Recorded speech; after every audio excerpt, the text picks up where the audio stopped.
Salut tout le monde, aujourd'hui on se retrouve pour un nouveau tuto nail art entièrement réalisé au vernis qui va beaucoup jouer sur le mat et le brillant.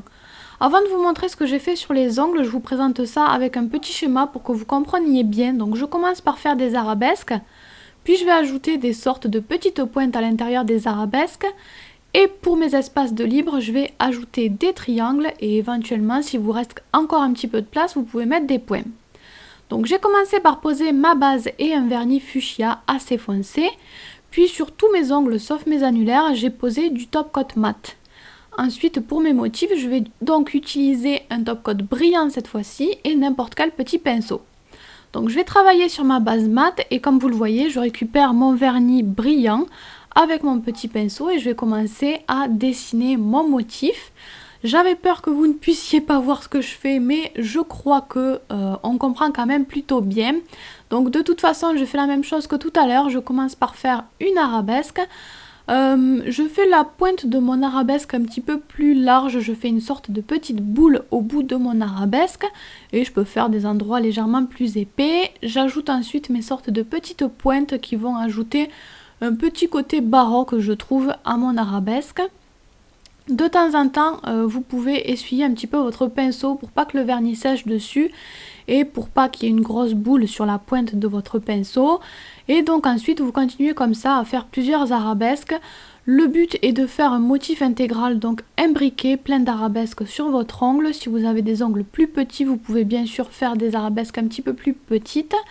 Et par contre, faites très attention à votre top coat brillant. Il ne faut pas qu'il sèche trop. Si votre top coat devient un petit peu trop épais, un petit peu trop pâteux, il risque de faire des fils et d'abîmer le motif que vous êtes en train de faire. Donc quand le vernis s'épaissit, n'hésitez pas à en rajouter pour avoir un vernis plus fluide. Ensuite, comme je vous l'ai dit tout à l'heure, j'ajoute des sortes de petits triangles dans les espaces qu'il me reste. Normalement, entre vos arabesques, vous allez avoir quelques petits espaces de libre. Donc dans ces espaces-là, vous ajoutez des petits triangles pour combler tout simplement les espaces. Donc des triangles plus ou moins larges selon l'espace que vous avez. Et éventuellement, vous pouvez aussi ajouter des petits points. Sur mon annulaire, par contre, j'ai fait l'inverse. J'ai laissé mon vernis brillant et j'ai fait mon motif en mat. Je vais maintenant utiliser un vernis un petit peu orangé, d'une deuxième couleur donc. Et comme d'habitude, je vais le poser sur une feuille, puis je vais récupérer ça avec un petit pinceau, c'est toujours le même. Et j'avais donc oublié de vous filmer cette étape, donc j'ai filmé ça sur un autre ongle plusieurs jours après.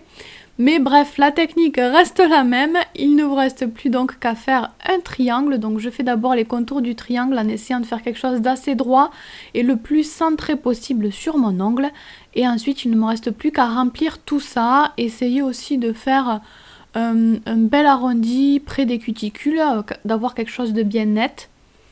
Ensuite, je vais utiliser un vernis doré texturé, mais c'est pas du tout obligé d'avoir du texturé. Et je vais récupérer ça avec un dotting. Si vous n'en avez pas, vous pouvez utiliser un cure-dent, c'est la même chose.